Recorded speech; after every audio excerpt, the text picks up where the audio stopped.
지금 우리가 영양학에서 탄수화물, 단백질, 지방 이렇게 나누잖아요. 이런 고전적인 분류 갖고는 너무 미흡해요. 저는 이거를 필수 영양소와 에너지원 이렇게 나누는데, 필수 아미노산, 비타민, 미네랄, 얘네들이 이제 필수 영양소거든요.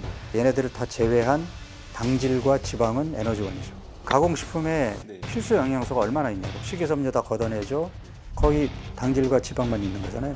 육체 노동하고 하면서 필수 영양소를 얻을 수 있었던 시절과 지금은 가만히 앉아서 새벽 배송으로 음식이 다 들어오고, 에너지원은 최소한만 있으면 되잖아요. 그래서 식이섬유와 단백질이 일단은 주식의 자리를 차지해야 되고, 밥은 부식으로 밀려야죠.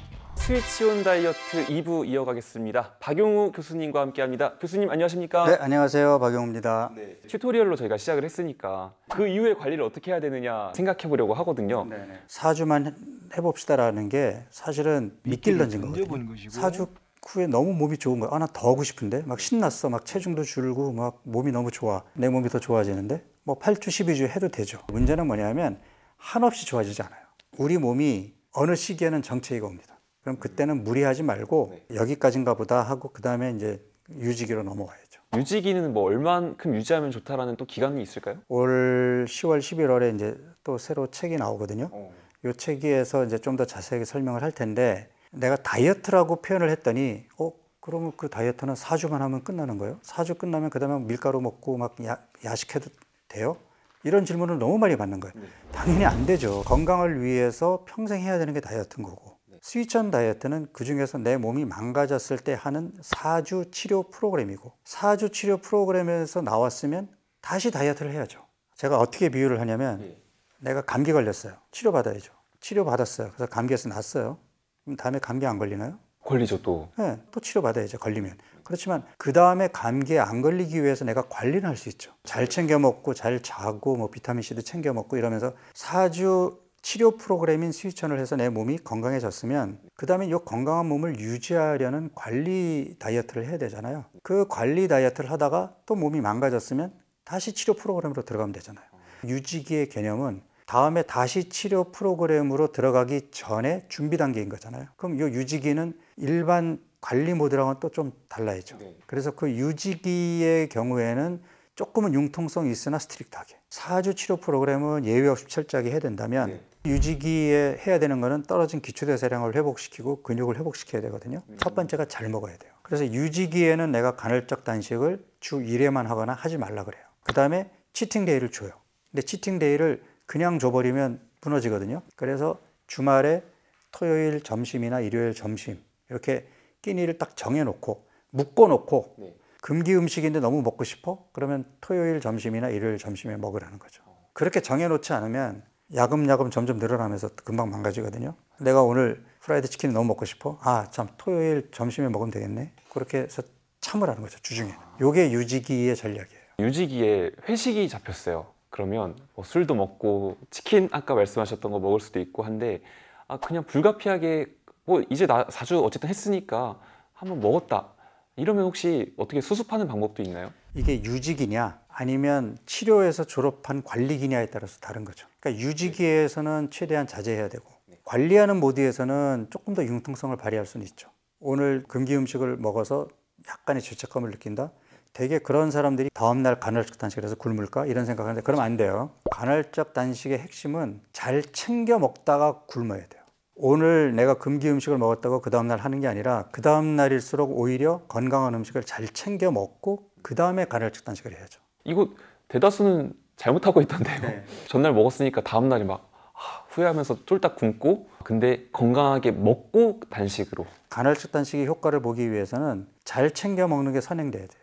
그게 안 되면 간헐적 단식의 효과가 반감됩니다. 근데 스위치온 다이어트 할 때는 배추나 식이섬유들을 좀 많이 섭취하려고 하는데, 아무래도 유지기나 관리기로 들어가면 조금은 안일하게 가공식품 같은 것도 먹게 될 것 같거든요. 일상적으로 평소에 좀 이렇게 영양적으로 챙기면 좋다는 식단 팁도 있을까요? 제가 이제 앞에 내 몸 혁명에서 비만학회 가이드라인이 잘못됐다라고 좀 비틀었다면, 이번 책에서는 지금의 영양학 지식 갖고는 안 된다. 영양학을 좀 비틀었는데, 지금 우리가 영양학에서 탄수화물, 단백질, 지방 이렇게 나누잖아요. 판단지 맨날. 이런 고전적인 분류 갖고는 지금 현대인들의 건강관리를 서포트하기에는 너무 미흡해요. 그래서 저는 이거를 어떻게 나누냐면, 필수 영양소와 에너지원 이렇게 나누는데 필수 영양소라는 거는 반드시 음식으로 들어와야 되는 영양소죠. 네. 필수 아미노산, 비타민, 미네랄, 그다음에 소량의 필수 지방산. 얘네들이 이제 필수 영양소거든요. 네. 얘네들은 음식으로 들어오지 않으면 안 돼요.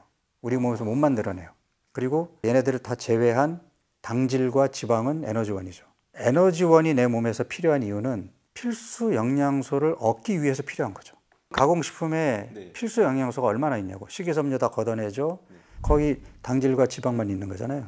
예를 들어서 원시인류 시대에는 에너지원이 충분해야 필수 영양소를 얻을 수 있었거든요. 하루 종일 걸어 다니고 채집하고 해도 뭐 과일이나 견과류, 뿌리 채소를 건질까 말까 한데 에너지를 엄청 써야 필요한 영양소들을 얻을 수 있었어요. 심지어 양질의 단백질을 얻기 위해서는 목숨을 담보로 싸워야 돼요. 에너지를 엄청 쓰잖아요. 그러면 우리 몸의 입장에서는 필수 영양소를 매일매일 얻기 위해서는 에너지를 좀 비축해둬야 될 거 아니에요. 그래서 창고가 생긴 거예요. 그래서 지방 저장 창고, 당질 저장 창고가 생겼단 말이에요. 근데 이 저장 창고가 과거에는 채울 일이 없었어요. 에너지를 얻기가 어려우니까. 비워졌다가 모처럼 채웠다가 또 비워졌다 채웠다 했겠죠. 그런데 필수 영양소는 저장 창고가 없어요. 얘네들은 어떻게든 챙겨 먹어야 돼. 그럼 우리 몸이 필수 영양소는 포만감이라는 신호로 조절을 해요. 한없이 들어오지 못하게 한단 말이에요. 그런데 당질과 지방은 저장 창고가 있다 보니까 조금 더 들어와도 괜찮아 하는 생각에 포만감 신호를 늦게 보내. 그런 차이가 있기 때문에 식사 전략을 어떻게 가져가야 되겠느냐. 내 식단에 필수 영양소가 주식이 돼야죠. 그래서 식이섬유와 단백질을 주식으로 놓자는 거예요. 과거에 에너지원이 부족했던 시절, 그리고 에너지원이 충분히 들어와줘야 먼 길 걸어 다니고 육체노동하고 하면서 필수 영양소를 얻을 수 있었던 시절과 지금은 가만히 앉아서 새벽 배송으로 음식이 다 들어오고 음식을 얻기 위해서 에너지를 쓸 일이 전혀 없거든요. 그러면 그 에너지원은 최소한만 있으면 되잖아요. 그런 에너지원은 최소화하면서 필수 영양소를 얻을 수 있는 식단을 만들어야 되겠죠. 그래서 식이섬유와 단백질이 일단은 주식의 자리를 차지해야 되고 밥은 부식으로 밀려야죠. 이 원리를 들으니까 너무 이해가 좀 되네요. 새 책의 거의 정수 아닙니까? 거기에는 아주 구체적인 어떤 메뉴를 고르고 하는 내용까지 들어있는데 책이 나오면 꼭 사서 보시기 바랍니다. 10월이라고 합니다. 네. 지금 교수님 말씀 들어보니까 가공돼서는 먹을 수 없는 게 있는가 하면 그래도 영양 중에서는 간편하게 먹을 수 있는 영양제도 있잖아요. 영양제도 좀 추천을 해주실 수 있나요? 그러니까 이제 필수 영양소에 꼭 들어가는 게 비타민, 미네랄, 그 다음에 소량의 필수 지방산이잖아요. 얘네들이 많이 들어있는 게 흔히 얘기하는 채소, 과일, 통곡물, 콩류 이런 것들인데 이런 것들의 특징이 식이섬유가 많잖아요. 그래서 식이섬유가 엄밀한 의미에서는 필수 영양소는 아니나 내가 집어넣은 이유가 미량 영양소를 얻을 수 있기 때문에 그래서 식이섬유를 집어넣은 거란 말이에요. 문제는 뭐냐 하면 지금 우리가 먹는 음식의 식이섬유에 그러한 미량 영양소가 풍부하게 들어있느냐는 거죠. 안 들어있어요. 토양도 지금 뭐 산성화되고 그러니까 농약 뭐 이런 것들로 인해서 영양소의 함량 자체가 줄어 있어요. 유통과 보관 기관에서 또 소실되는 것들도 있고 음식을 조리하는 과정에서도 뭐 손실되는 게 있을 거 아니에요. 비타민, 미네랄 이런 필수 영양소는 반드시 내 몸에 들어와야 되는데 음식으로 충분히 얻을 수 없다면 아니 우리가 21세기 문명의 이기를 누리면서 사는데 부족할 수 있는 영양소들을 알약으로 만들어 놓은 게 있으면 글쎄 먹어서 해로울 게 있을까요? 그런 건 누려라. 나는 뭐 그런 생각이죠. 교수님이 예전에 그 영양제 적어 놓으신 거 보니까 뭐 종합 비타민도 있고 오메가, 유산균 뭐 이런 게 있는데 일단 오메가3 같은 경우는 필수 지방산은 사실은 소량만 필요하거든요. 필수 지방산이 오메가3와 오메가6가 있는데 우리 주변에 오메가6는 너무 널려 있는 거예요. 상대적으로 오메가6가 많다 보니까 오메가3가 부족해서 영양제 형태로 조금 채워주는 게 좋겠다라는 게 내 생각이고 요즘은 이제 유익균이라고 표현을 하는데 장내의 프로바이오틱에 대한 개념이 조금 더 확장되고 있어요. 그러니까 유익균들이 필요한 이유가 지금 현대인들의 장내 환경이 엉망이거든요. 장내 미생물의 분포도 조금 이제 재조정해야 되고 신진대사와 밀접하게 관련이 있어요. 그래서 내 몸을 건강하게 만들기 위해서는 반드시 프로바이오틱을 섭취하는 것이 좋다라는 게 제 생각이에요. 그러니까 장내 환경을 바꿔야 돼요. 물론 내가 음식의 종류를 바꿔서 식이섬유가 풍부한 음식을 먹게 되면 얘네들이 이제 유익균이 좋아하는 먹이다 보니까 장내 환경이 바뀌어요. 그리고 간간히 간헐적 단식을 해도 유익균과 유해균의 밸런스가 달라져요. 간헐적 단식이 유익균에 되게 유리한 환경이거든요. 네. 거기에 플러스 유익균을 조금 더 보충을 해주는 내 몸을 건강하게 만들기 위해서는 장내 환경도 바꾸는 것이 반드시 들어가야 된다. 지금 간헐적 단식 이야기가 나와서 말인데 간헐적 단식도 뭐 유지기나 관리기 때 좀 종종 어느 정도 주기로 좀 해주면 좋다 이런 추천 주기도 있을까요? 4주 프로그램으로 내 몸을 바꾸고자 한다면 네. 일주일에 한 번으로 시작해서 2번, 3번까지 해볼 수 있고요. 그 다음에 유지기 내지는 평생 관리 모드로 들어간다 그러면 저는 일주일에 한 번을 하는데 네. 그냥 18시간에서 24시간 사이에서 내 컨디션에 맞게 골라라. 너무 24시간에 집착할 필요 없고 그냥 14시간을 평소에 하던 것에서 한 4시간 정도를 더 늘려보는 것도 내 몸에는 큰 변화거든요. 일주일에 한 번 정도는 18시간에서 24시간 간헐적 단식을 하는 것을 저는 추천합니다. 근데 또 한 가지 고민인 건 저는 좀 나중에 근육을 좀 늘리고 싶거든요. 근데 이제 근육과 이 간헐적 단식 이 식단은 조금 뭔가 거리감이 있어 보이잖아요. 잘 챙겨 먹으라는 걸 강조하잖아요. 네. 잘 챙겨 먹어야 근육이 붙겠죠. 단백질 섭취를 충분히 하고 그 다음에 간헐적 단식을 하면서 굶잖아요. 낮에도 성장 호르몬이 나와요. 성장 호르몬이 원래 밤에 나오잖아요. 근데 간헐적 단식을 하면 낮 시간에 나와요. 그것도 엄청난 양으로. 그래서 근육이 세이브가 돼요. 박용우 4주 치료 프로그램을 한 사람들이 깜짝 놀라요.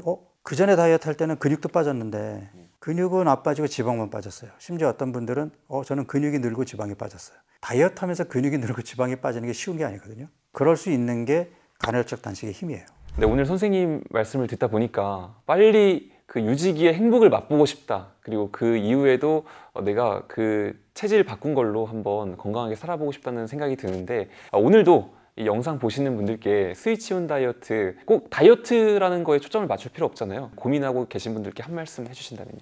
적게 먹고 운동하는 게 다이어트라고 생각했던 분들에게는 제가 주장하는 것들이 조금은 낯설게 느껴지고 새롭게 느껴졌을 텐데 제가 이제 뭐 거의 근 35년 이상 비만 치료를 해오면서 환자들과 저와의 이제 경험을 통해서 계속 피드백 업그레이드 해서 나온 결과물이거든요.